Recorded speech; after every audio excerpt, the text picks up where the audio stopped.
दिल्ली में बीजेपी ने ऐतिहासिक जीत दर्ज कर सत्ता पर परचम लहरा दिया है। इस बार बीजेपी ने सीएम चुनने के लिए बेहद खास रणनीति अपनाई। पार्टी ने पूरे दिल्ली को अलग अलग जोन में बांटकर वहां के नेताओं से डायरेक्ट फीडबैक लेना शुरू कर दिया है। अब बीजेपी की बैक टू बैक बैठकों का दौर भी शुरू हो गया। अब सभी की निगाहें इस पर टिकी हैं कि दिल्ली का नया सीएम कौन बनेगा और शपथ ग्रहण समारोह कब होगा।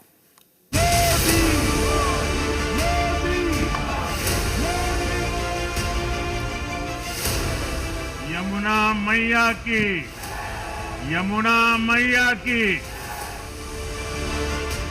हमारे नेता डॉक्टर साहिब सिंह वर्मा जी के अधूरे रह गए थे, जो उनके सपने थे, वो सारे कामों को पूरा करेंगे।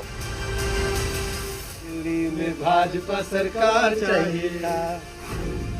बीजेपी की प्रचंड जीत, अब नई रणनीति। बदल दिया है दिल्ली की से, दिल्ली को खुशहाल करेंगे।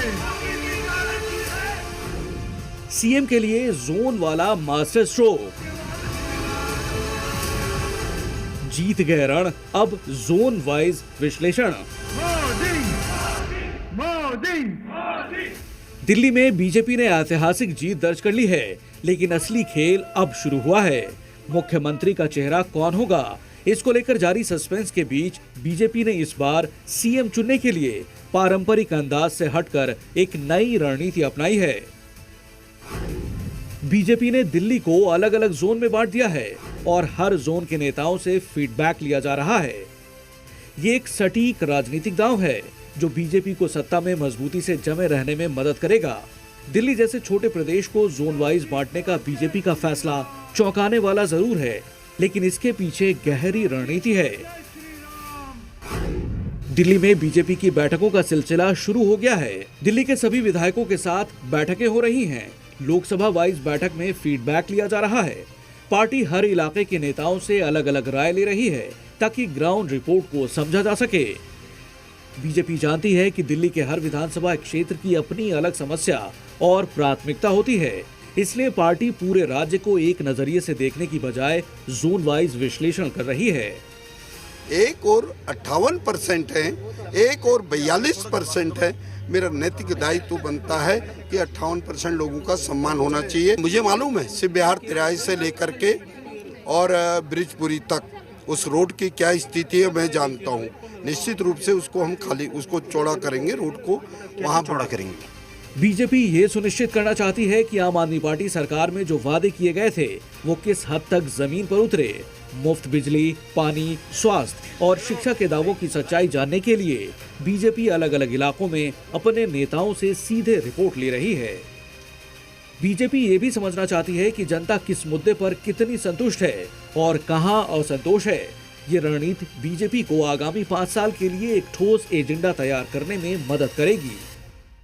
लोकसभा वाइज और उसको जोनों में बांटा है, वो इसलिए बांटा है कि वो देख रहे हैं कि जो जातीय समीकरण है, जो वहाँ लोग किस तरह के लोग रहते हैं, और अगर वो किसी जाति विशेष का अगर कैंडिडेट बनाते हैं तो वो आगे बीजेपी की रणनीति को कैसे लेके जाता है। जैसे अभी कुछ मुद्दे हैं जिन पर बात कर रहे हैं कि जो दिल्ली के लोकल लोग हैं वो दिल्ली में कुछ गुजर हैं और कुछ जाट हैं।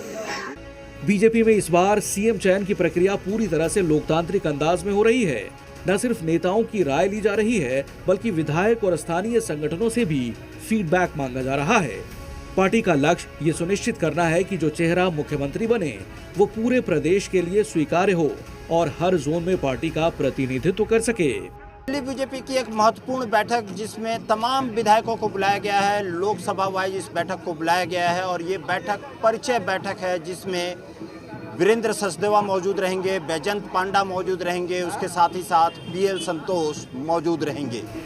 अब सभी की निगाहें इस बात पर टिकी हैं कि दिल्ली का सीएम कौन होगा और शपथ ग्रहण समारोह कब आयोजित किया जाएगा। पीएम मोदी के विदेश दौरे से लौटने के बाद दिल्ली में शपथ ग्रहण की संभावना है। कल शाम बीजेपी मुख्यालय में पीएम मोदी, जेपी नड्डा, अमित शाह के साथ शपथ ग्रहण और दिल्ली में बनने वाली सरकार की रूपरेखा को लेकर चर्चा हुई। शपथ ग्रहण भव्य होगा और एनडीए नेताओं के साथ साथ सभी एनडीए शासित राज्यों के सीएम को भी बुलाया जाएगा। बीजेपी ने दिल्ली की सत्ता पर कब्जा कर लिया है, लेकिन उसका असली लक्ष्य अब सरकार को प्रभावी बनाना है। जोन वाइज फीडबैक सिस्टम से न सिर्फ सही मुख्यमंत्री तय हो सकेगा, बल्कि इससे भविष्य की नीतियों और योजनाओं का भी मजबूत आधार तैयार होगा। ब्यूरो रिपोर्ट, जी मीडिया। दिल्ली में मिली करारी हार के बाद आम आदमी मंथन में जुटी है, लेकिन सवाल है कि अब आम आदमी पार्टी की आगे की रणनीति क्या होगी, क्योंकि 10 साल तक सत्ता में रहने के बाद